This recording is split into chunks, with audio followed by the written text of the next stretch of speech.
Ladies and gentlemen, welcome to East versus West.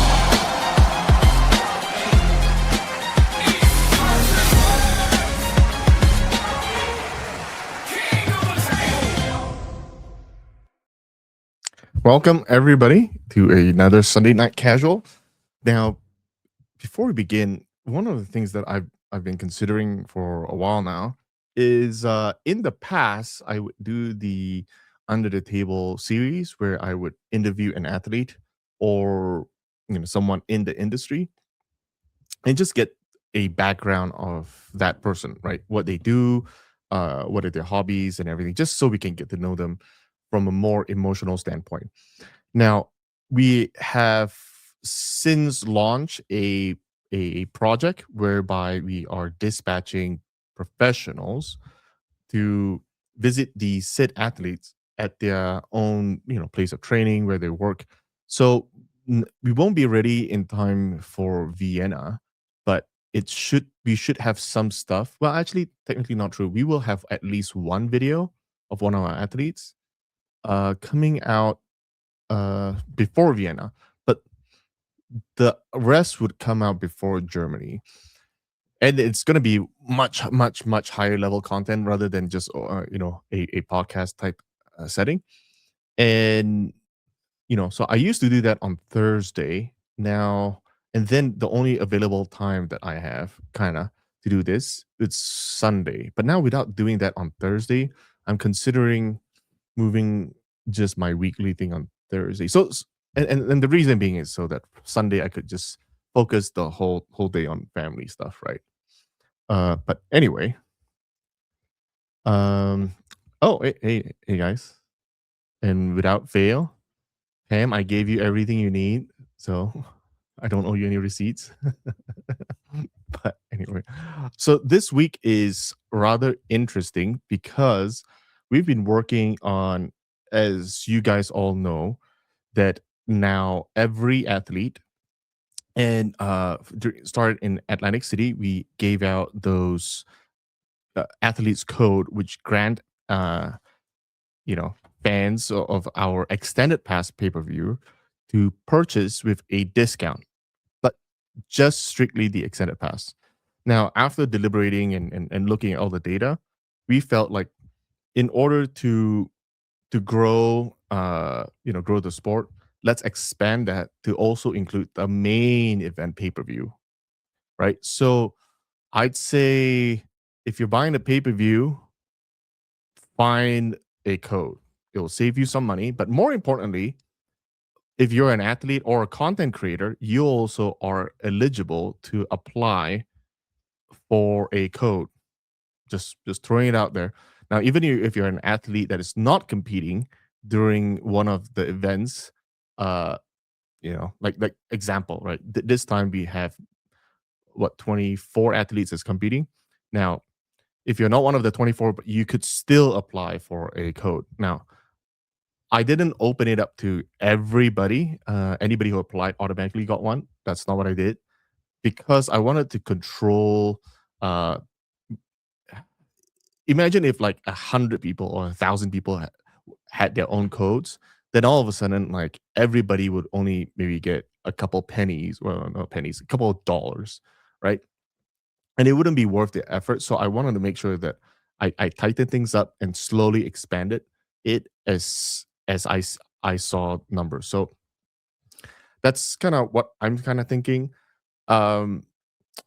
So yeah, so content creators, if now we've already closed it for Vienna. So those that approached me during the first week and a half, we've got applications and we've already submitted that to the tech team to set up your codes. Now, for everybody else who missed the boat, fret not. I'll be reviewing it from event to event. So if you had a code but you weren't able to push content out enough during this time, then perhaps we might have to use that slot for another content creator. But automatically, every athlete gets one. Let's see. Now, one of the big things that we are also doing a little bit different now. It's a lot of people have been asking, hey, that code doesn't work for everybody. Uh, well, for everything at the store. That's correct. But I'm pleased to announce that we are now completed, and I've been working on this with with the tech team, and we have completed initial phase of an affiliate type program at EVW. So what this affiliate program would allow you to do is you could share sort of a link with your, just if you're a content creator, if you're just an influencer or an athlete, you could share a link. And when they click the link and purchase anything at evwsports.com, anything, right? They will automatically give you we will give you a percentage of what their spend is, barring shipping and taxes. But everything else, you get a percentage. Uh, so that's kind of like the model that we are going, because we feel like there's a lot of uh, hardcore fans out there that they are just so supportive of EVW, right? Matter of fact, this very chair yesterday, I spent a couple of hours with one of my moderators, Benji Mack, who does a lot of BTS at events too. So he was at my place, and he's another guy who, prior to being part of EVW, helping us with all the miscellaneous things, he was a big fan of arm wrestling, and he would drop a couple $100 per event on merch. Correct. So the way that I think it's best to structure things is to help also reward those sit kind of, you know, uh, supporters in this way. So we will create a program that I think would be in sort of a win-win area, like uh, ambassador type programs, right? For our media type, where ambassadors get special access to behind the scenes, uh, but they don't have to pay for their own tickets per se, right? So I just think it's pretty good to have those. Now let's see. We have lots of messages. A whole bunch of people are speculating who Rickert is going to pull. Oh no, sorry. Rickert and Duvon's going to pull. Rickert versus Sonogo. Rickert versus Felix Heffler. Rickert versus Dennis. Rickert versus the Legacy Hammer. Oof. Yeah. Yeah, that's right. That's right, Phil. The ambassador type program. I mean, yeah, I really like the ambassador type program because we have a lot of you know, silent supporters, which is that's perfect. But we also have a lot of very vocal and proactive supporters, just like yourself, Phil, right? Phil, Drew, Benji, all these are very vocal, and I think the one way that we give back is to uh Uh, oftentimes, people look at this from a volunteering standpoint, where they could spend hours and hours and just supporting us, right? Just volunteering the time, helping us, and I think it's one way for EVW to share our appreciation to all our hardcore ambassadors per se, right? Because that allows them, because a lot of these guys, they take time away from work that actually generates them income to kind of help us. So whatever we can do to help them back, to alleviate them, that would be kind of helpful. So Houdini Sports has a question: to be a part of the program, what do I need to do? Like, willing to post stuff for you guys if it's not too hard. Now, we've kind of finished the text structure of the program, right? Now it's me working the math, uh, you know, working the math to see what the partnership payout would be, right? So, for instance, if something costs $10, right, that costs us $10, and if we sell it for $30, which means it leaves me $20 to play around to return back to the customer. Well, sorry, return back to the ambassador type program, right? So I don't know what that math is. I mean, here's another interesting thing. I could even go 2 tiers. 2 tiers meaning like say Houdini, right? You are first generation, and then you can also it's almost like uh a multi-structured type uh program where you could get your neighbor to be an affiliate as well, right? And whatever your affiliate downline sells, you get a cut of it. But I didn't want it to structure it where it becomes like, kind of a weird, messy thing. So it could be just one generation and let's call it a day. But yeah, so it's now just messing around with the numbers. There are certain things that we may want to try to control that number a little bit. So perhaps there's a distinction between high margin items and straight lower margin items, those kind of things. So I'm still figuring out the numbers part, but the tech structure has already been built as of last night or 2 nights ago. So I've been working with the tech team, but numbers are not solid yet. So we might release that after Vienna. Now and how to be part of the program, we will have a dedicated site. So it will be a subdomain of EVW Sports. I'm not gonna share that yet because it's still in beta testing yet. Now, when that comes on, you'll be able to fill up the form and just agree to hold certain things. And that's all you need to do. And then once that happens, you'll be able to share links on your social media page, and then anybody who clicks on that link, they will download, well, what they call cookies. Now, when I say download, they don't have to physically manually download. It's an automatic thing. It traces back to you, and if that person purchases something, you get a percent commission off whatever that specific item is. And everything is tracked in US dollar. That's kind of the idea behind that. Uh, yeah, Adam Morzonski. Yeah, he at the Montana arm bender, right? I I don't have a big long history, of the athletes, but so when I see these kind of because Adam has not pulled since I've officially been in this position. So, but I've only heard of him because I believe he's pulled at the prior East versus West. It just shows that these athletes are really qualified to be on East versus West stage. So that one's pretty good.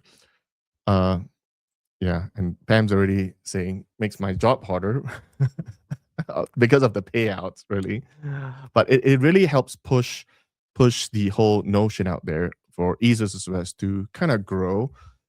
We also are gonna start pushing out a different kind of uh, merchandising in terms of potentially making things a little bit more exciting, not the more standard things. But we are gonna bring in a bigger range where there is the more affordable range where it's for people to just wear on a daily basis so they can spread, what arm wrestling is all about. And then we can bring in more like limited drops, like there'll be only a small run of certain items, those kind of things. That's kind of how we're shaking things up to increase the offerings that we have. Uh, let's see. I get it. Can we email you? Yeah, you know my email. Send it directly to me. And also here's one thing. We've been getting right now it's the whole customer support system. It goes to if you use our web email, well, our website's contact form, it reroutes in a funny way that it's kind of a mess. Well, it's not fully messy, but it's a lot better. But we are increasing the level. We are installing now a customer support, almost like a CRM type program, customer relationship manager, where it will be now designated where if it's a merchandising question, it goes to this this person who's over that in the company. And if it's ticketing, you'll go over that. So we are gradually improving the system, but occasionally there will be sometimes errors with Amazon SES. So our mail servers will have errors. Uh, and there's so many reasons. It could be flagged as a spam sometimes. So then it might be put in the junk box, right? However, if you if that is the case, then I would recommend do not use the website's contact form. Email me directly at my email, Dexter at evwsports.com. That's like a second backstop if you don't get responded within 48 hours. The reason why I say 48 hours, because though a lot of our team members they try to work throughout the weekend, but sometimes they work throughout the weekend and then they take like Mondays off or something. So if by 48 hours you should get a response, that is kind of like the time that I kind of target. But hopefully it's within 24 hours. Yeah. So there's that. You can always email us this Jack Daniels 9292. A 90s street team was fans spreading a band's music. Look it up if you don't remember. We can do the same but digital. Send me an email. Again, I'm not very familiar with what 90s street team. In the 90s, I need no Backstreet Boys. That all. Any updates on Levon State prospect return date? I haven't spoken in a while, but he might return. Yeah, last I've heard, still on track. No changes. Hopefully, he gets. You know what? Now, obviously, I'm not privy to this information because it's been a while, but I want to see him on stage. The last time I heard was he was, trying to practice with his left hand now. So it'll be pretty fun to see him left hand on stage too. We know his right is like unbeatable, you know, for now. But left hand, let's see. Somebody's asking about my orange glasses. It's called Gunner glasses, and what it does is when I'm on screen for a really long time, it filters out the blue light so it doesn't hurt my eyes because I'm literally on my screen 16 hours a day, 18 hours a day. Especially it's worse now because of the spotlight coming in, so I need to reflect some of it off, else I'll be like squinting half the time. But there's that.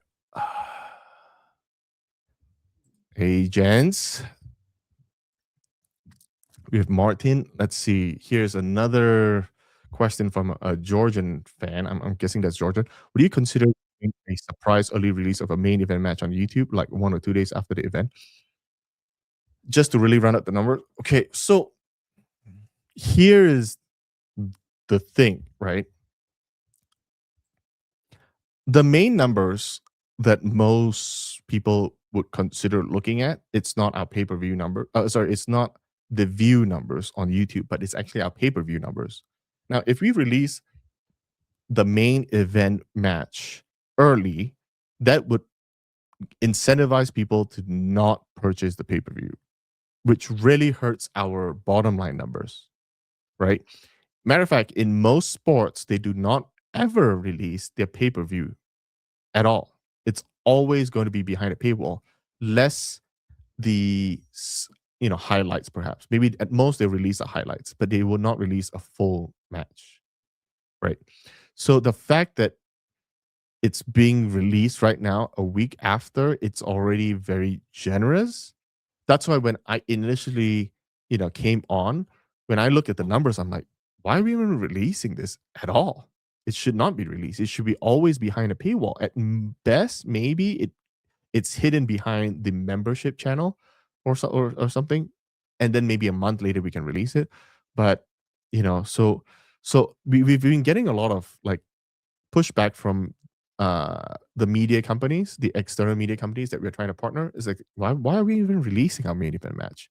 Now, granted, the one thing that really convinced me otherwise to release those eventually, like in a week, is that I think we're trying to grow the sport, right? So hiding everything behind a paywall right now it will definitely hurt the sport because there's not enough quality content out there, right? Compared to other sports, right? I mean, you look at say soccer, They're obviously the Premier League, the La Liga League, and the Bundesliga from the German. I mean, there's leagues everywhere, and then you have the world, the national, well, the country series by FIFA, right? So there's so much soccer content out there, right? That's and then other sports, there's like you know shows like events almost every week, whereas arm wrestling is not quite there yet. So to put it behind completely behind the paywall might hurt us, but there are also the pushback might come to a point where we may slowly release the main event match, maybe not a week after the event, maybe it's 2 weeks after the event. I don't know what the answer is, but we haven't made a definitive change to it yet.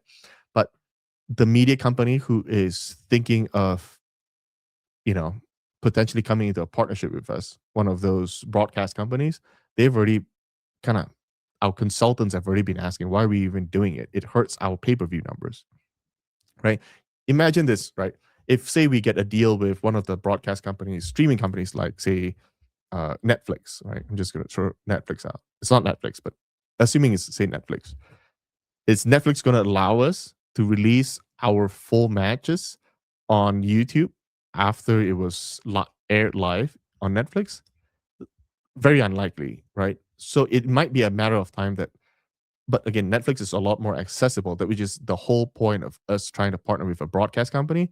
So it's less of a paywall. I mean, if you can get behind one of those big streaming companies, like say potentially ESPN, that would be really good for the sport because now it reaches more eyeballs beyond the hardcore fans. Now it's now I mean say Saturday afternoon, the guy's waiting for his NFL game to start and he's just flipping through the channels and hell, arm wrestling's on channel. So and that's how we can convert people. I think that's kind of why Robert and I we are so focused on trying to get our sport to the big masses. So releasing earlier, very, very, very unlikely. There it is. Um, yeah, yeah. And actually, to be honest, thank you everybody who now Phil is thanking us for supporting NG Rose. No, actually, it's the opposite. I think I would like to thank everybody personally for supporting Angie. Really, I mean that's I mean Ron would be very thrilled to Ron and Angie would be very thrilled to know that the numbers were pretty good for the people supporting her. So very very happy that very very happy. Um, yeah.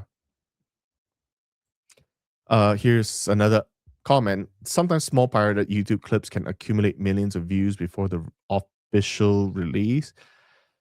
Yes, I mean, now millions of views on those short clips, I can't do very much about it. But what we can do is we ensure the full length will not be accumulate. Well, will not see the daylight because we have a team that I hire that monitors social media channels and hunts and takes them down. So yeah. Uh, watch the Montana Armbenders tournament, Roy. Let's see. I mean, another comment here from our Georgian friends is would be nice to see how many views Devon versus Vitalik could really get if you release and strike while the iron's hot. That's true, but it's much better if those views were converted into pay-per-view numbers. So it's a number we won't ever know, unfortunately. But there's that. Um, let's see. Next comment. Oh, I've already mentioned the new news. The new news is that there is an affiliate program for a lot more people through our new affiliate program for our merch, and also it includes in-person tickets. So everything at the EVW store that you see will now be part of the affiliate program that will be launched right after Vienna. So, well, thank you for staying up though, Focus GT.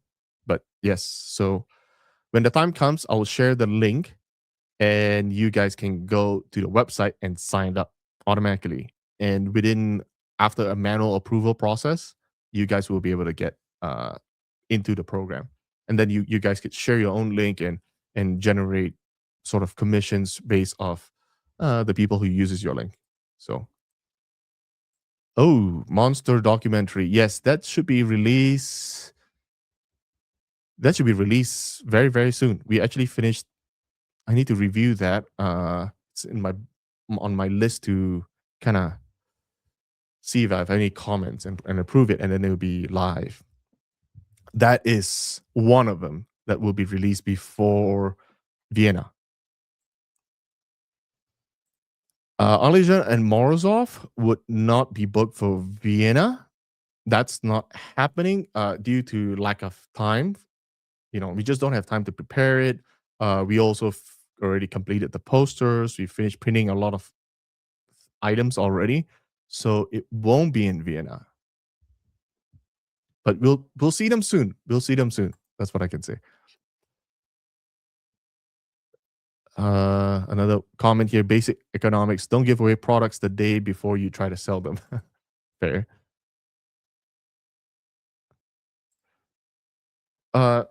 So most of the YouTube money we still retain because that even though that they might get millions of views on their shorts, but shorts pay out very, very, very, very, very little.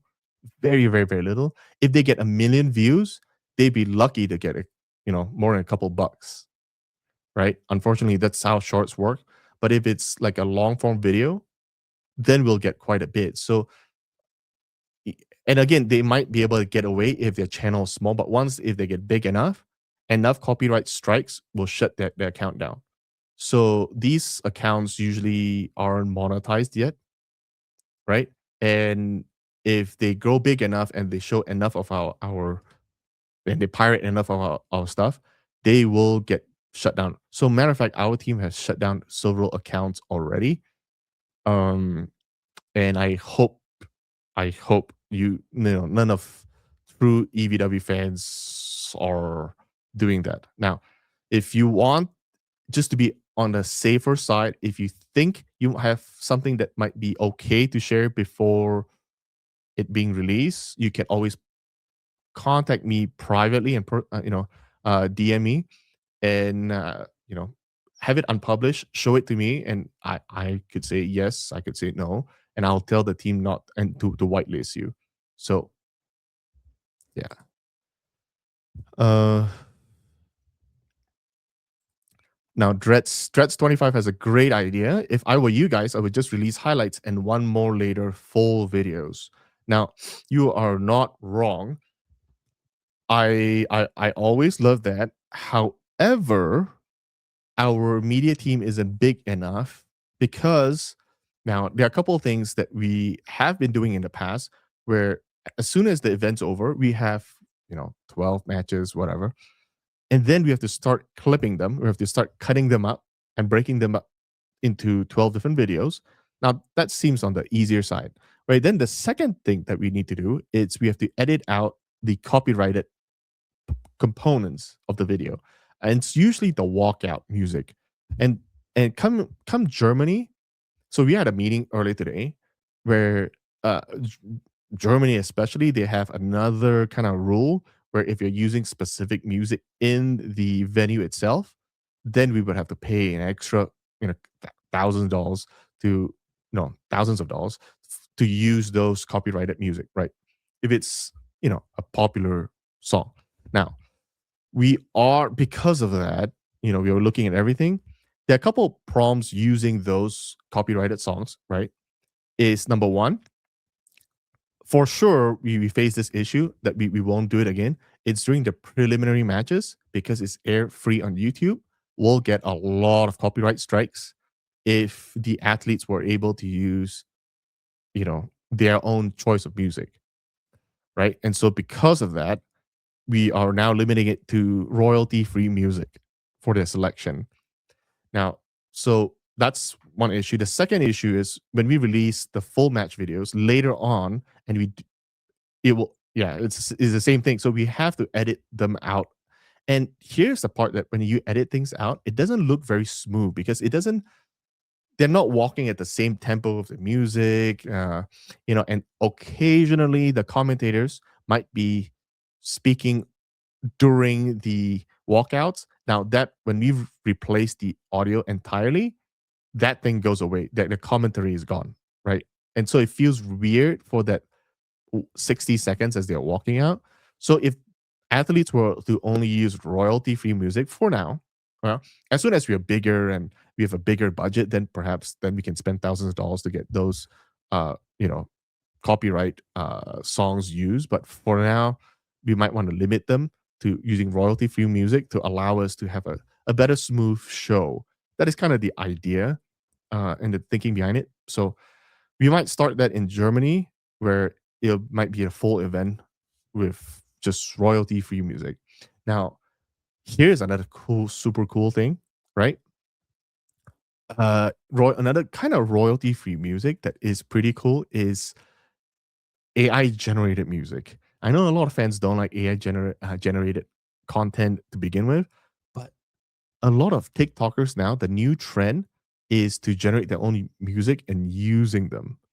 That it's very close to a popular music. So yeah, if you haven't ever done one, you should try it. It's so much fun. It's pretty impressive, really.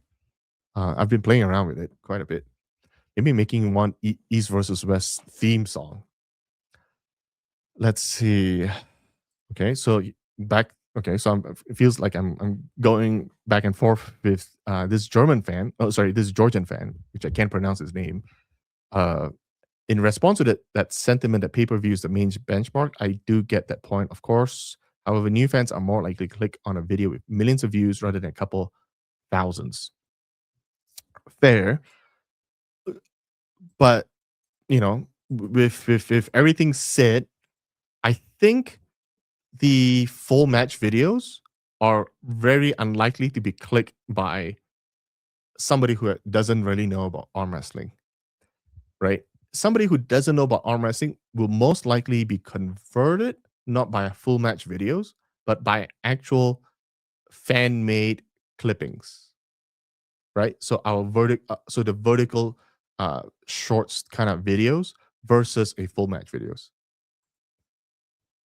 Let's see. Bogdan and Hugo could steal the show. Yeah. I mean, there's a lot of. I mean, if so, technically, Atlantic City is the first card that was crafted hand in hand by Robert and Snozana, and it blew so many people away. It was such a good card. It's such a good card, and this card could yield similar or better results than Atlantic City in terms of upsets and unpredictability. I yeah. I think that's the most fun thing, right? It's not it's really not knowing who will win. I think that's kind of cool. Um, let's see. How can all these people are coming in late? I don't have to repeat.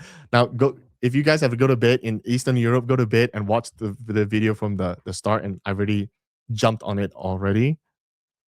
And are glasses more safe than turning blue screen off? I'm not sure what this is.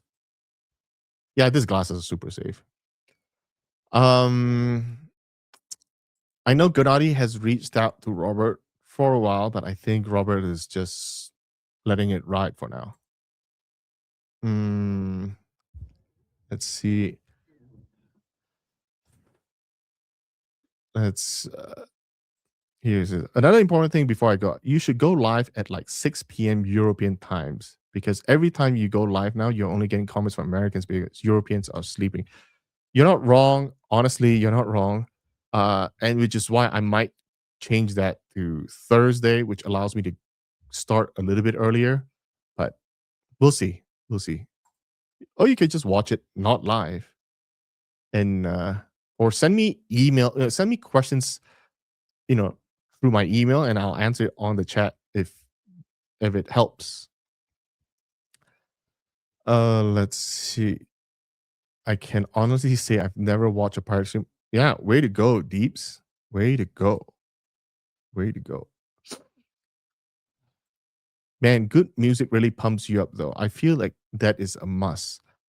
You're not wrong, which is why early, very, very early on, I was told even as early as EVW 16, like we gotta do copy, change that. But talking to some athletes, they're like, "Oh no, we really want how to pick our own song so that we can really get pumped up."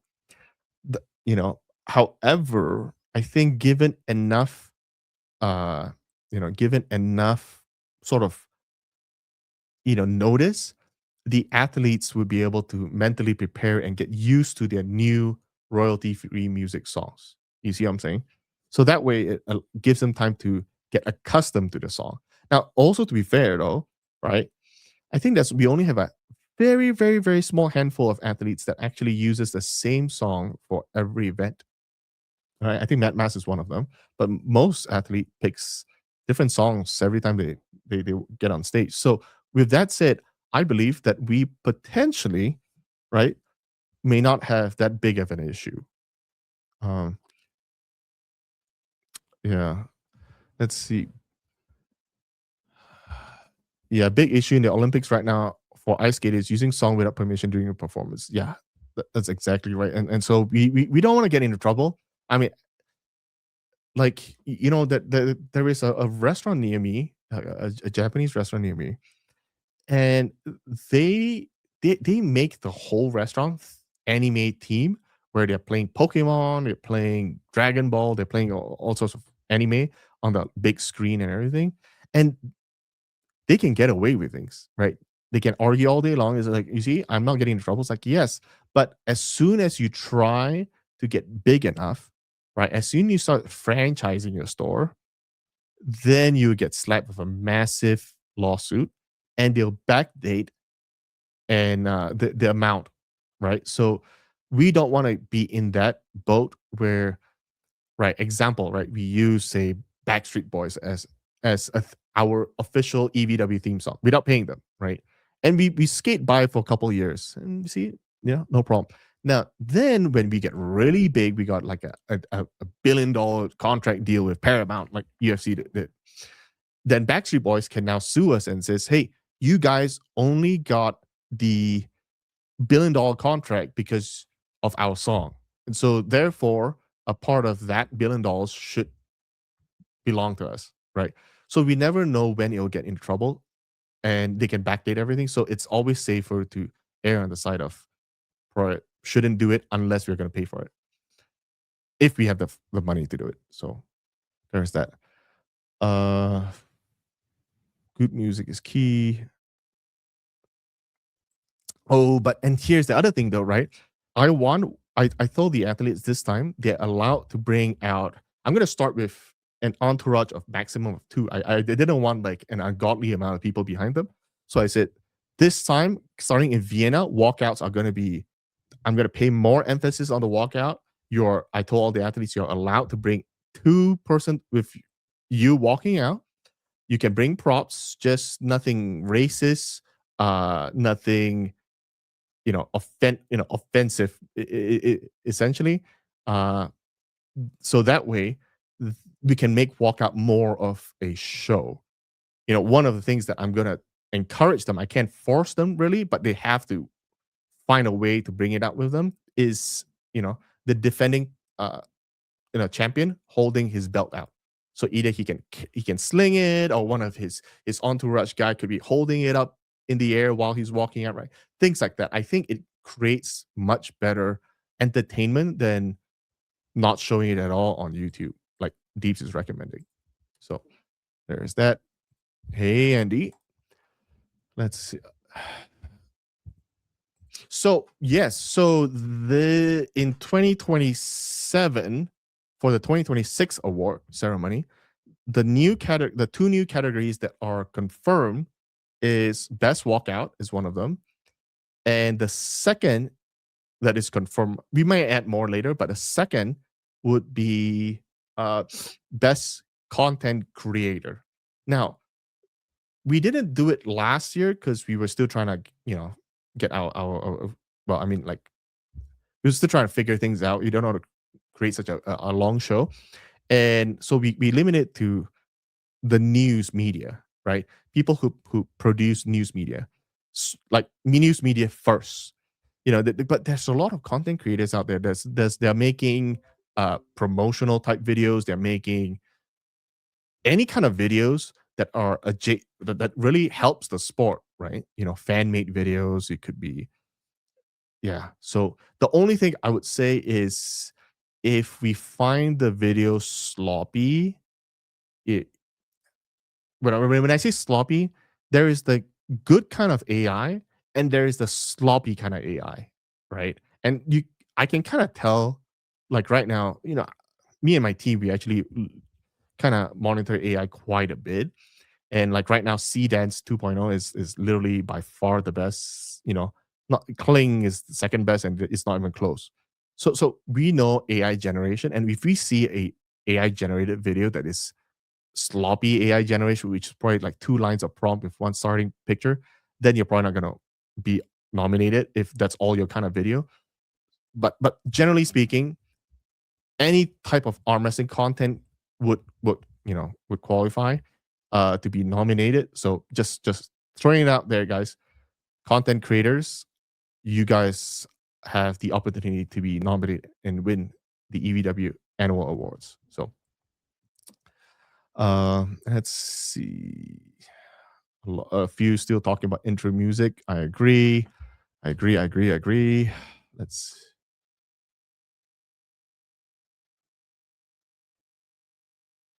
Are your pay-per-views profitable or not yet? Uh, I thought we were not gonna mention this. It depends on events. That's probably all I would say at this point. Yeah. I would say no. Well, again, the glasses is also to help the glare a little bit. Just don't like it shining in my eyes. I had LASIK many years ago, which increased my sensitivity to light. Ever since then, it's a kind of a known side effect. It's not too bad, but okay. So here's another, uh, sort of advice from Adamantium Arm Wrestling. One way to advertise is through adjacent strength sport, for instance, grip sport, powerlifting, strongman, adjacent niches, and maybe fight sport. That way you get friendly flow traffic idea. So here's the cool thing, right? So one of our main partners, and I can say partner, is FIBO. So FIBO, they have over 150,000 attendees last year. And for our German event, we are going to be partnering them really closely, where they are going to be even hosting us. They are going to be, I believe the plan, we'll be confirming everything on Wednesday, but we are thinking of having so for sure we are thinking to do our press conference at FIBO itself. And also we'll have potentially our meet and greet with the VIP and the dinner at FIBO. The only thing is that the venue that they provide us was too small. It can only fit maximum 800 people, and for sure this is going to be a killer of an event. So there's no way we could accept their venue. So we had to go off site for our venue that could fit 5,000. So that's kind of the target there. Or is it 5,000? I think it's 5,000. Yeah. Anyway, it's thousands and thousands more than what FIBO offer. But we're gonna do as much as we can with FIBO. They also offer us, booths, multiple booths. So we're gonna set up a booth there. We're gonna put tables out there. We're gonna have people, just letting people try how it feels to be at a table. Honestly, so that's kind of that's kind of the idea. Yeah. So I mean, it's a fitness convention, so it's everything. It's strength, it's weightlifting, it's powerlifting. I think it's the perfect place to kind of market arm wrestling out there. And I think FIBO recognizes the growth of arm wrestling.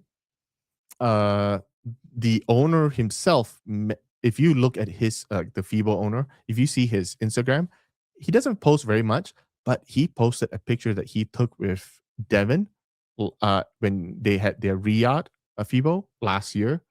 and he must have been enamored with arm wrestling ever since he met Devin. So that itself helped us, find that partnership with FIBO. So if you don't know anything about FIBO, check them out.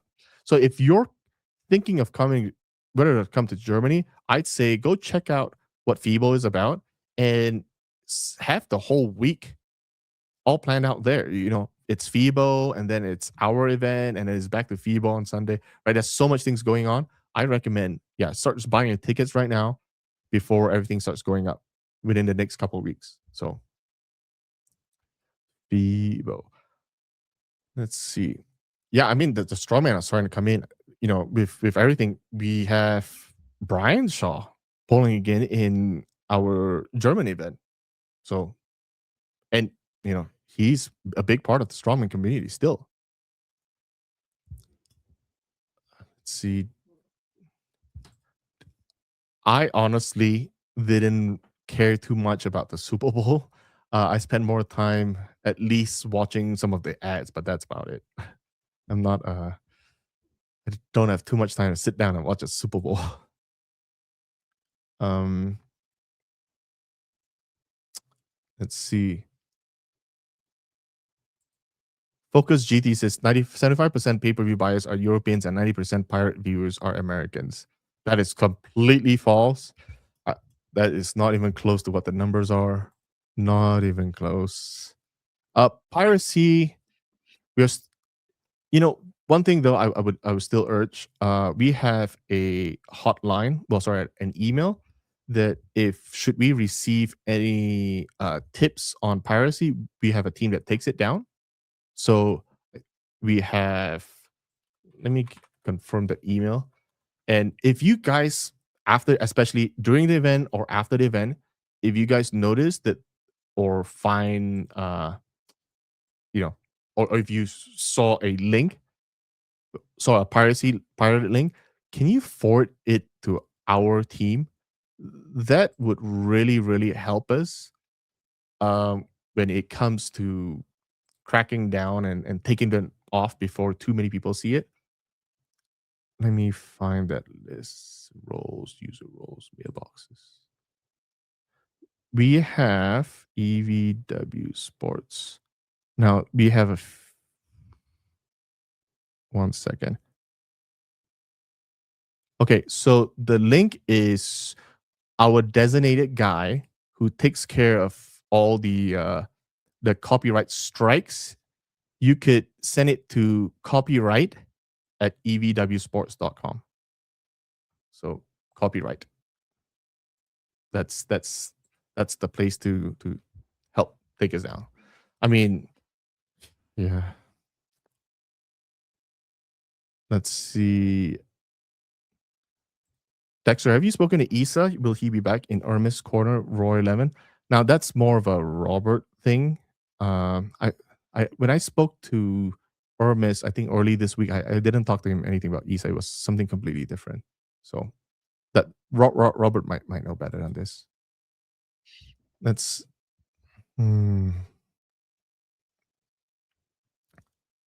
What's your favorite Vienna male match on the card?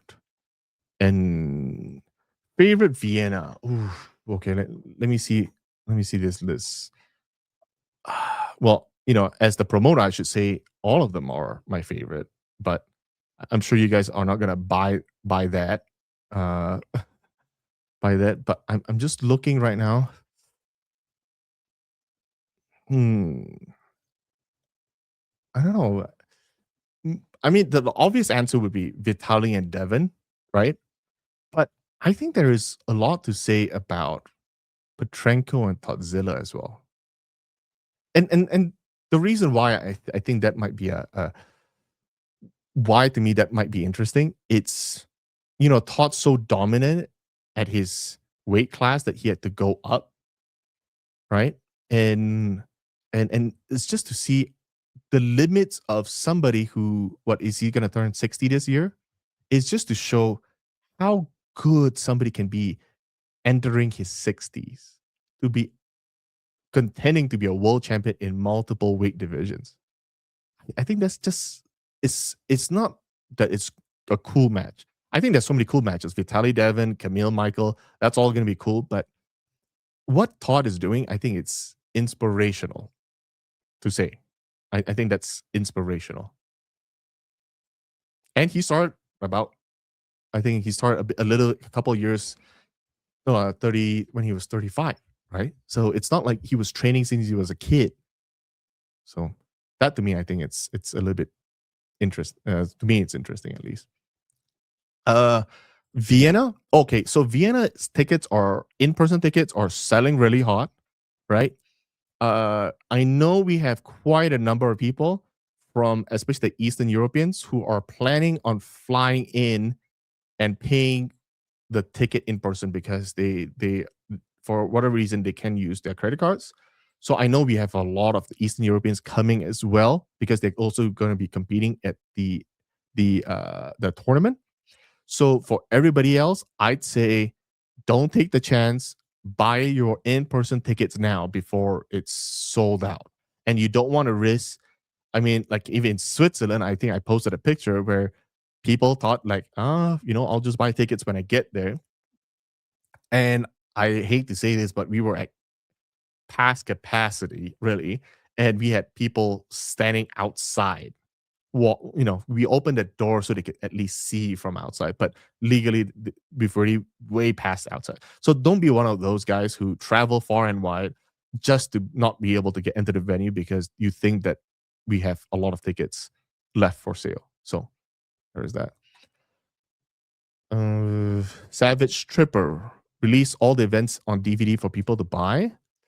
I'd love to have the entire event instead of scrounging online for matches and such. Please find a solution. Okay, so right now, if you go to our YouTube channel, you will be able to see that we have been actively paying uh, releasing all matches because right now a lot of our matches are all over the place. Some of it is on this channel, some of it on that channel. So we have started consolidating them. We've already reached out to like say Larry Wheels and Dawn's Core Sports old channel. We've already started taking those and started putting back into our own channel. So if you go to our channel and you search under our channel, you should be able to find a lot of the older ones. We are releasing it in batches, slowly, just in order to fill the gap. So YouTube and algorithm will see that we are very consistent in uploading things. So that's exactly what we're doing. Um, and I love the feel of watching the entire event. That's right.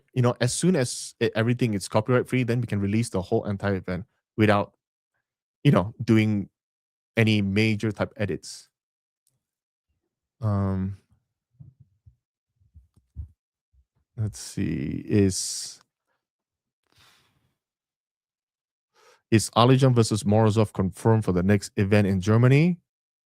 I don't believe so because there's always that function of uh getting confirmation of any type like that. I think it would have to be signed. So until they sign it, we won't confirm nor deny it. But stay tuned, right? For something as big as this, I'm sure we'll probably arrange something where it's a live podcast and we are announcing it on the live podcast if it comes to that. So let's see. Let's see. Do you offer another question? Mr. Dre says, "Do you guys offer a pay-per-view for bar settings?" I asked a local bar about it. They're worried about getting in trouble. So yes. So actually every event I get asked about commercial licenses.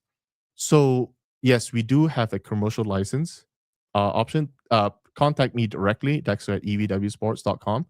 And we have a commercial license for and because I am wanting to share the sport and grow the sport more, it's not very expensive. It's very, very, very, very affordable, and bars would absolutely love it.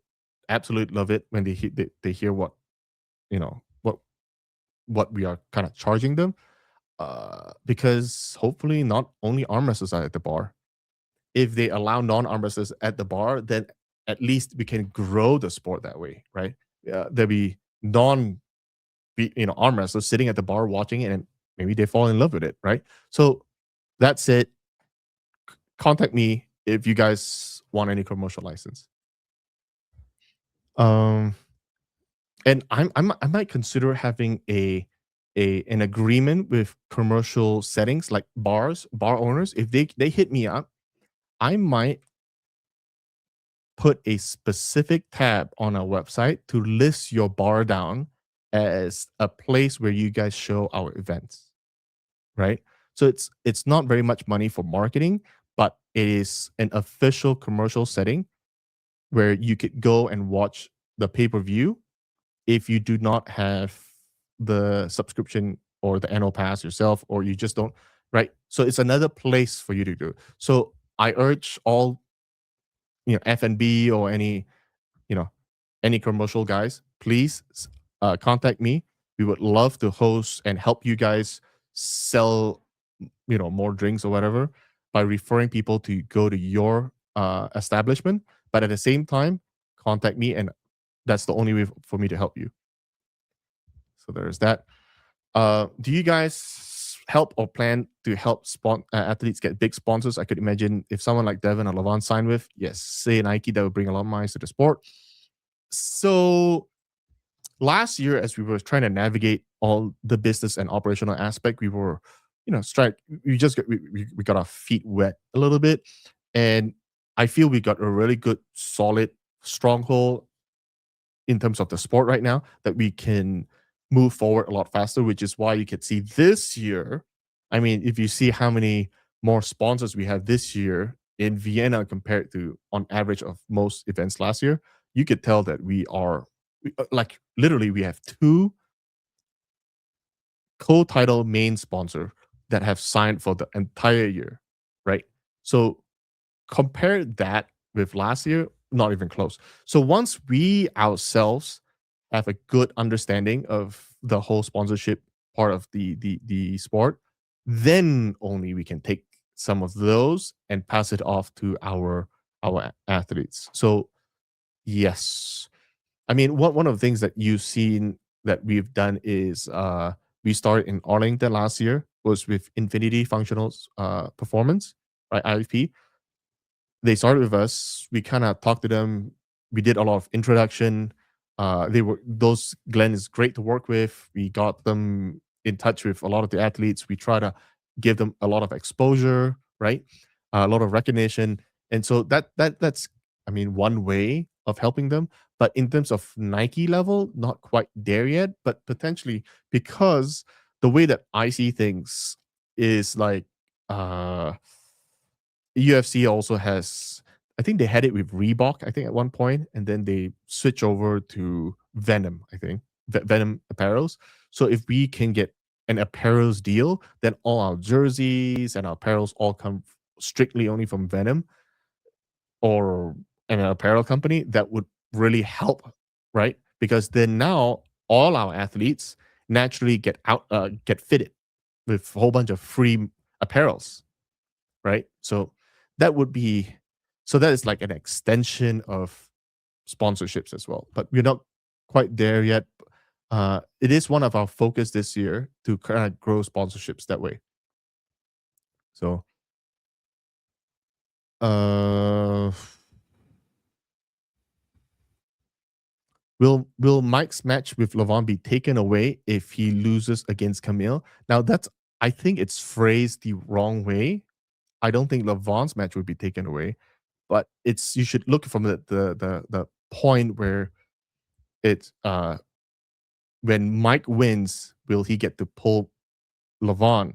And because here's the thing though, right? We don't even know Lavon can pull, after Germany yet, right? Because he might take a longer time recovering. So so I know Michael has been talking about this for a while, but the thing is, from a promoter and management standpoint, we cannot guarantee that Lavon will be healthy enough to pull, even if Mike wins or loses. You see what I'm saying? So let's not get ahead of ourselves yet, and let's just focus on Mike's upcoming match. But yeah. Let's see. Have you Deeps asked another question. Have you got it where you can at the okay, so I think it's a grammatical error there where you can pay the event with crypto for foreign countries? I didn't think about it. I didn't think about it for a second. Getting paid in crypto. Let me think about it. Let me think. Right now, no, I haven't really thought much about crypto. Crypto is so volatile. I mean, we could consider USDT or something, but it's so volatile. If we accepted payments in Bitcoin, we would have probably lose our pants. As I mean, Bitcoin's almost half of its high now, right? At 60-ish thousand. So I don't know. It's crazy. Um, all publicity is good publicity. I don't know if that's true to a certain way. We never want to be infamous for something. Um, I'll give you an example that scared me quite a bit. So the venue in Vienna, because you know how we will have seats behind the stage right now. So there'll be and because of that, they're on stage. They need some sort of fall protection because they could fall backwards, right? And so one way to help with that is to shove the stage against the wall. So there's nothing to fall. They have that wall to protect them from falling backwards, right? Then it got brought up by the AV team that a 1.5 ton, so it's about 1,500 kilograms worth of LED screens is hanging above those fans. Do we want to take the risk for anything to happen? Now, obviously, it's probably pretty safe. The likelihood of something going wrong is really low. But do we want to take that risk should that 1,500 kilograms of LED screens falling on fans' heads? So answer is not. We won't take that risk, even though we're okay, but we're not going to take that risk. So yeah, it's just one of those that will give me anxiety the whole show. Me watching the whole rigging to make sure it doesn't fall. But anyway, point being is no, not all publicity. Yeah, okay. Now this guy, I agree with. The guest design says no, not all publicity is good. That's right. So there's that. Can't wait to have Hermes back competing. Yes, yes. Now, just everybody know he is coming as a special guest. I think he's also helping commentate here and there for Vienna. So if you want to see Hermes, you can come to Vienna and shake his hand. Let's see. Oh, I'm frozen. That's a little odd. So people saying my screen's freezing. Let me see if it's fixed. Any ideas where the blue black EVW hoodies will be back in stock? Okay, so here's a new merch item drop. The new merch item drop. Oh, you know what? This would be really cool. I think for my live stream every week, I should also release new merch. One second. Why is my screen really frozen? Let's see. Let me restart my camera a little bit so that way it's okay. Now that was like 14 minutes ago, so I'm probably late. But yeah, so maybe I should release the designs for all our upcoming merch.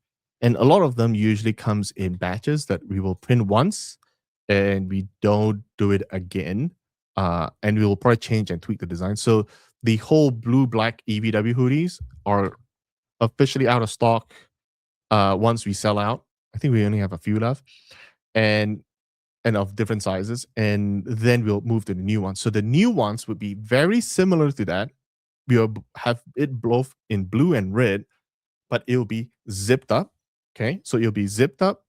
Plus, it would have a little bit different. So it will have East versus West and King of the Table on both sleeves. We will have EVW Sports on the front left chest. And on the back, the emblem has now been updated to include King of the Table as well as East versus West in one big emblem. So that's the new design. And we will start selling it.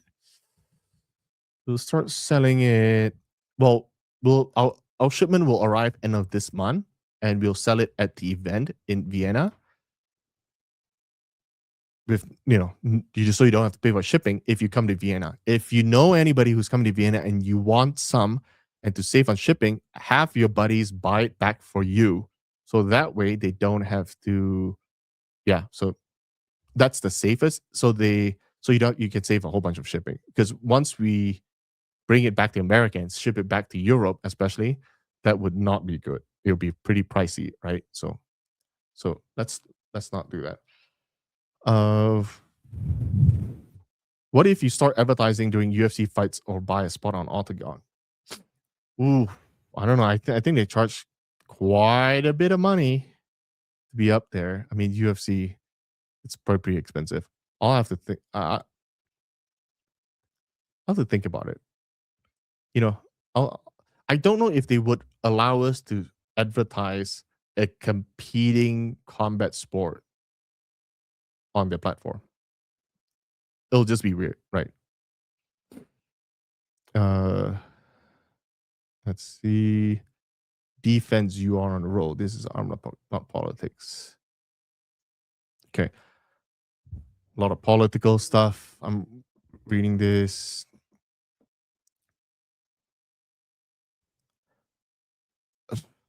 There's a lot of conspiracy theory going on my chat list. So I'm scrolling down pretty fast. Yes, there is a big delay because the messages comes on faster than the time that I use to respond. So there is it's not the delay, it's the message is coming fast enough, but I just here, you know what? I'll put this up so you guys can see it. It's not the delay, it's just me reading it slow and responding it before I can read all of them. We should have 23.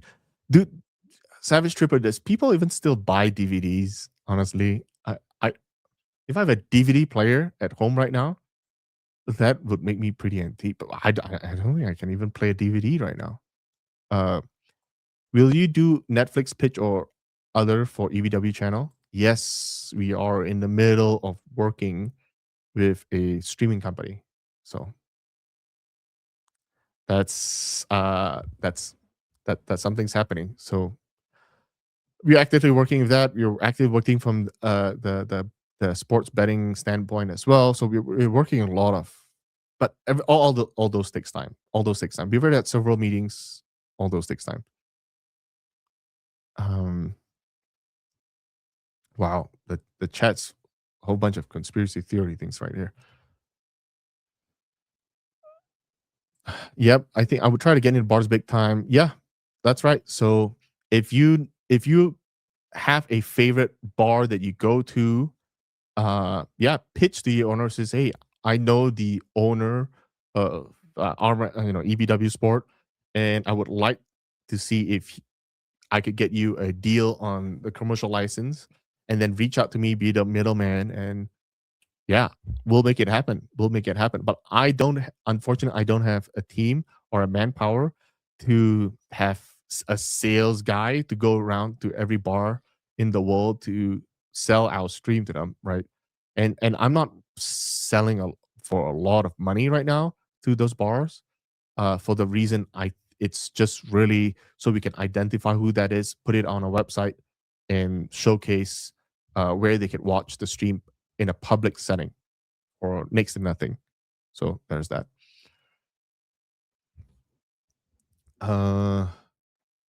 We were considering, doing something like that, sort of a tiny fundraising thing, potentially, not yet. It's one of our low priorities thing. We just haven't done so, but I think it'd be really fun because that way everybody could feel more invested. You know, they could really feel invested, and they feel like they have a strong voice that they can help shape their favorite sport. I think it's great. It's just not quite there yet. Italy. Yeah, potentially. I think 2026 might not be it, but 2027 will probably be a lot more likely.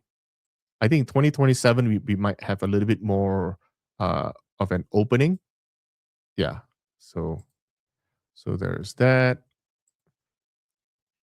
Yeah, yeah, hit the like guys.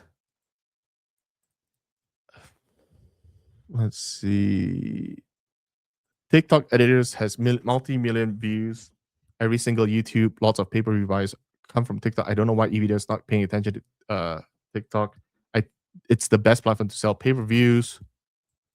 I mean, we do have a TikTok account. Yeah, we do have a TikTok account, and a lot of the videos that you see us posted on our Instagram or YouTube or Facebook, it's also in TikTok. We mirror everything. Yeah, let's go. You should at least accept PayPal, by the way. You would be incredibly good for people who don't want to input their credit card credentials 20 times a day. Do people still do that? Putting their credit card information manually? Because if you use like a Chrome browser, it saves your credit card information. You click one button, it fills everything up. But that's aside. That's besides the point. We do accept PayPal. So at the very bottom, one of the options is PayPal. We have activated it. So there's that. Except the pay-per-view. The pay-per-view runs under a different platform, so I have to go look into that. So I'll have to think about that.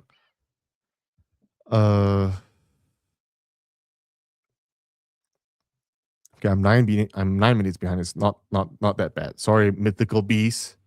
9 minutes is not that bad. Does Hooters still exist? Yes, it does. And I've never been into one, but I remember studying this, the Hooters franchise concept. I don't know how much you want to get into it, but the funny part about Hooters is that the original founders, they sold the rights to I think it's a bunch of like six friends. They started Hooters and they wanted a family friendly concept that is more entertaining for the dad, I guess. And so they were successful. They had like a couple of locations, like 10 locations or something. And then a big PE firm came in, bought the rights to expand throughout the whole America. And they even did like an Hooters airline that lasted like 3 years. But ultimately, uh, I think service fell and or something, and the PE firm who ran outside the rest of the country's Hooters didn't do very well, and so so I think they all closed shop, but except the founding team. So that's I think Hooters United and Hooters LLC or something. So the original founders still manage X amount of Hooters, and they'd be pretty vocal about how the other Hooters are not are ran incorrectly because the food isn't good or something. But so I believe they're still around, just not. It's a different group of Hooters. Um, yeah. So I have. Let's see. Any plans on partnering with other leagues? Let's say WAF winners, but possibly gaining entry to a match at EVW. Oh, bro, that's that's everything. That's what we are absolutely doing. Absolutely doing. I mean, look, we have WAF winners. If you see our lineup, the more you actually pay attention to their background, you'll see a lot of them are WAF winners or winners of a big tournament like the Swiss Open, where there was 25 WAF world champions participating at the tournament. And so if you won that tournament, it really solidified who you are in the arm wrestling world, which is why we brought in a bunch of them. And you start seeing more and more of these new faces coming in, right? You'll see a lot of them coming in. So, yeah, I mean, now other leagues. I mean, another league that I think we cannot officially partner everything with, but we are in very good relationship with is with Mac. So I, me, Robert, we talk to Ian quite a bit here and there, and so share some matchmaking plans here and there. Uh, but because they are not WAF aligned, we got to be a bit careful about how closely we are related to them. But yeah, so I mean, we are friendly to other leagues.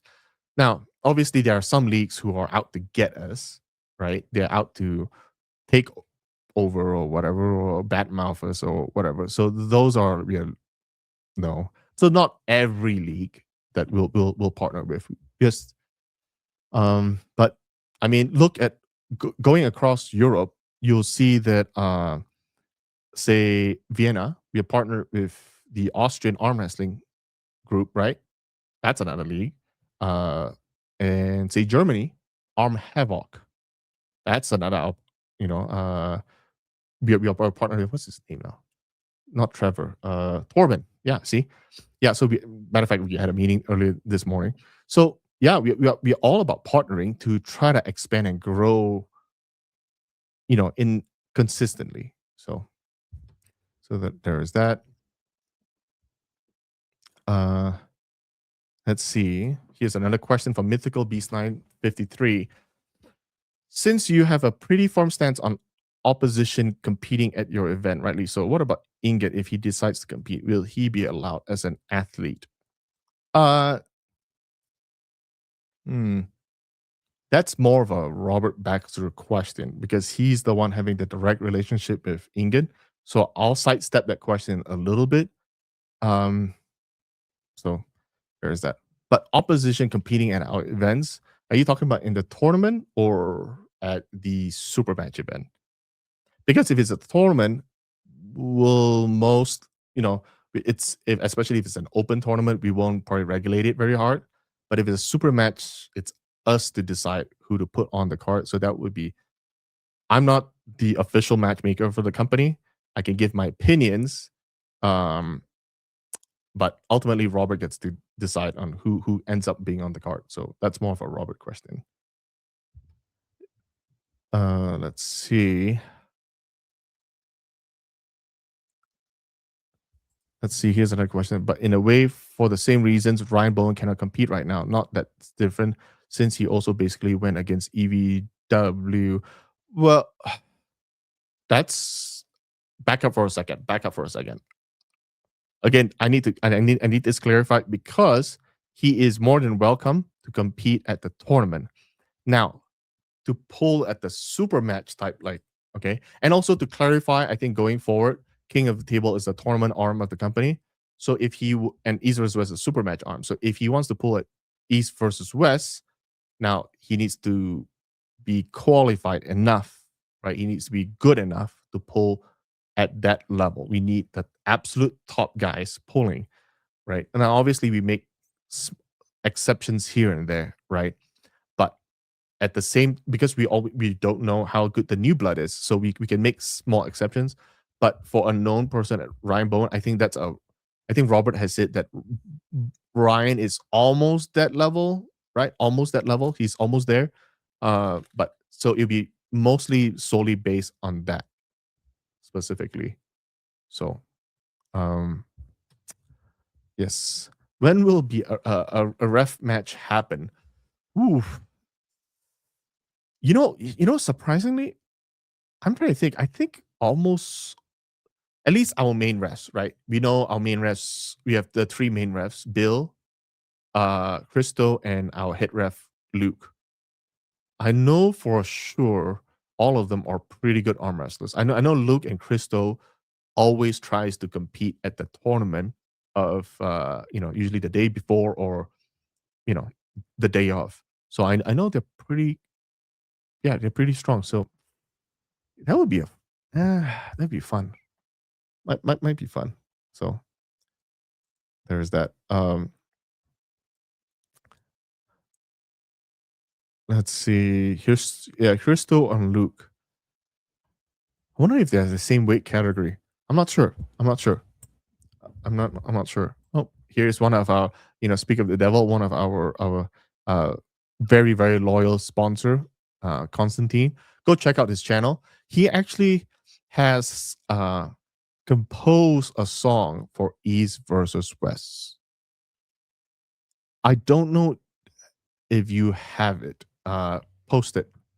So yeah, Constantine, if it is post, you're welcome to share that for everybody to to listen to it. It's pretty cool. It's pretty cool. Looks bigger. Looks bigger. Hmm. Another question on Mythical Beast, and in regards to being an affiliate, to being affiliated with EVW and actually be invested in it as a company as well as arm wrestling side. Do you have an established channel already? Like voice of arm wrestling. So like Coach Ray channel. I'm I'm not quite following. So are you saying that we have a like an established YouTube channel like East versus West arm wrestling? Yeah, we do have an official channel. Here's another question. Chandra Sally, will they put more light on 70 kg division at EVW in the future? Those categories can be very entertaining with strong, high speed athletes. Oh yes, yes. Generally, me being light. No, actually, I'm not that light. I wish I was 70 kilograms, but no. Yeah. However, right now, I think so somebody actually in our team actually mentioned one really cool, interesting fact. Okay. One interesting fact is that when a sport matures to the point where even the lightweight guys gets a lot of attention, that's when you know that the sport has achieved mainstream level, right? I feel like we're in the precipice of becoming mainstream. And but right now, just because we haven't gone through that barrier, we haven't gone pushed through that barrier yet. It's the heavier guys, the open weight guys, gets most of the attention. But I think we're really, really close. So as soon as that happens, boom, big, you know, I think the lighter weight guys will also get the same attention. Also, the females. I think the female category will also be just as popular, if not more popular sometimes. So not quite there yet. However, to answer your question, Sally, we also have the Asian EVW division opening up in the very near future, right? Now, their focus is going to be on the lighter weight categories, which tells me that it would be some sort of a feeder system because EVW Asia would be able to host, you know, uh, maybe a hair lower type event, right? And eventually, we will be able to assess because we're gonna start mixing some Caucasian athletes in with the Asian. It's not just strictly Asians get to pull there, right? We're gonna mix things a little bit, and then we get to judge the standard for the just more opportunities for athletes around the world to pull, right? And then it will act as a feeder league to the main stage. So that's kind of what I'm thinking about. Uh, let's see. Roy's talking about eliminating microfiles. That's where casual lose interest. Mm, now this might be best if our hit ref is on the podcast with me to answer those kind of questions, specific microfiles. Because here's the thing, though, right? Depending on the camera angles, and this has been said many, many times, depending on the camera angles, to you it might seem like a microfile, like oh, maybe he was only up like 2 millimeters. It's a microfile, right? But from a ref standpoint, where they're literally like inches away from the elbow pad, that's maybe maybe 20 centimeters, whatever, right? 20 centimeter jump or whatever. I mean, there's a disparity in how you look at it from a monitor and how the refs see it in person. So based on that discrepancy, it's really hard to say if something is indeed a microfile or not. I think that's like, first of all, we need to get that out of the way. And then the next you want to see is, uh, you know, how much is what is the determination of what is a microfile? What's the definition of microfile? Because some microfiles to you is a microfile, but to another person, it's a foul, it's a foul, right?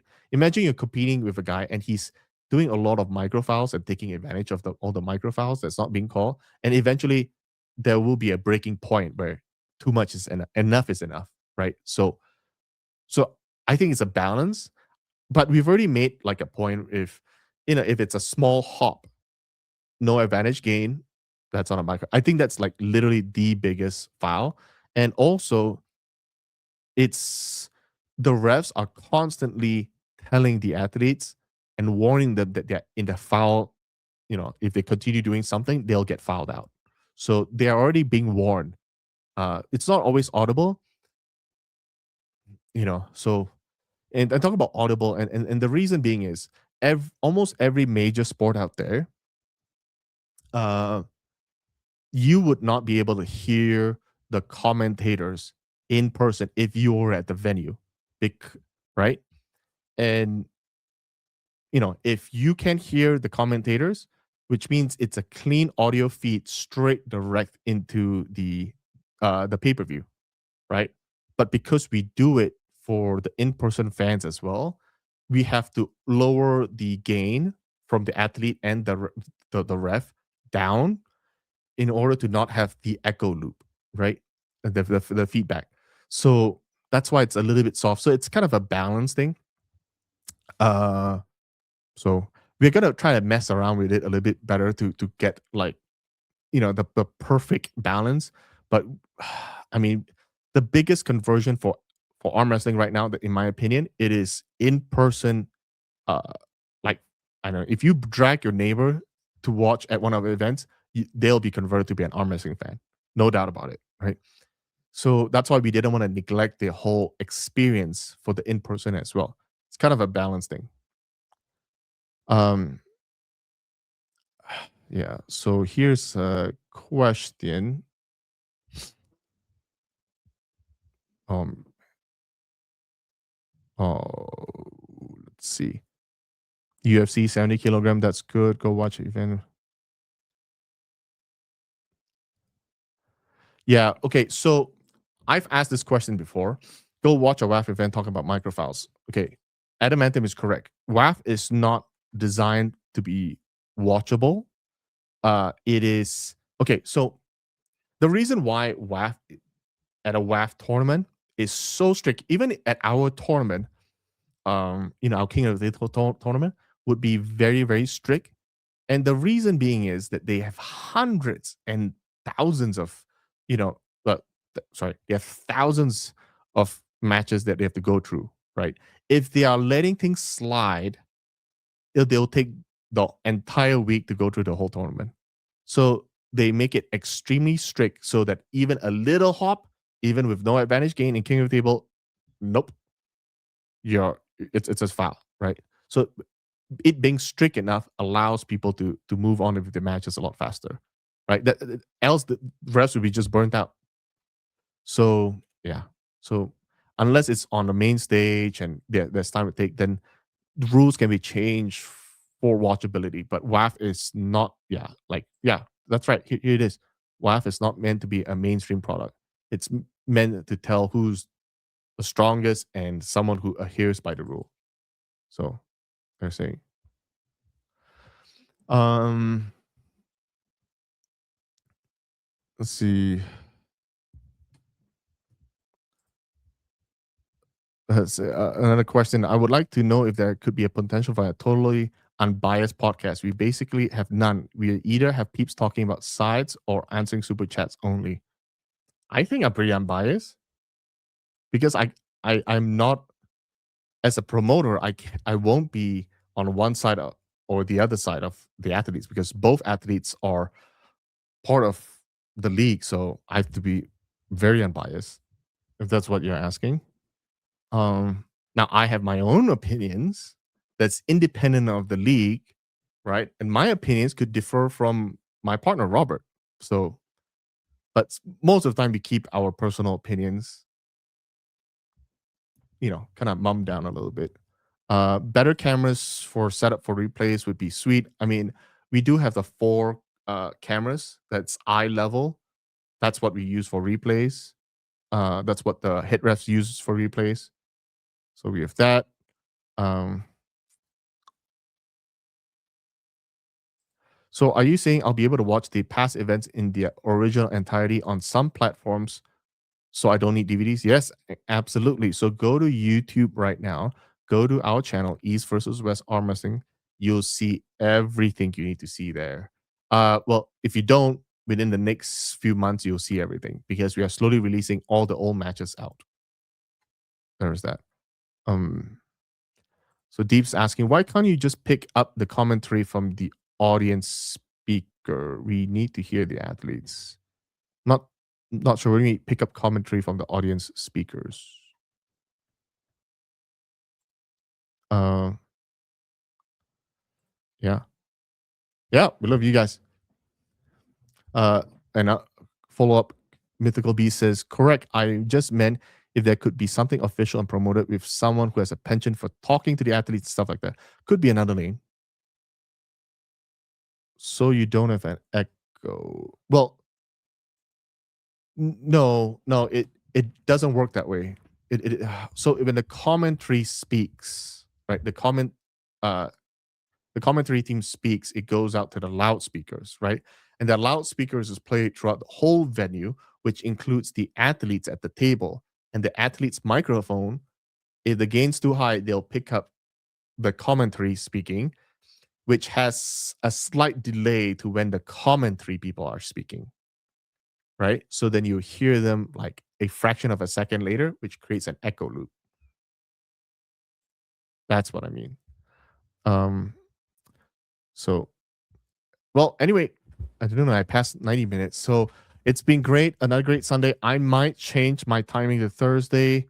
I don't know yet. But with everything else, any questions, anything that I miss, either put it on the comments after. I'll try to answer it. Especially apologize to the Europeans. Europeans are pretty upset that it's so late now. For those people, put the message down on the comments, and I'll try to answer them. So with that, I would say thank you and good night.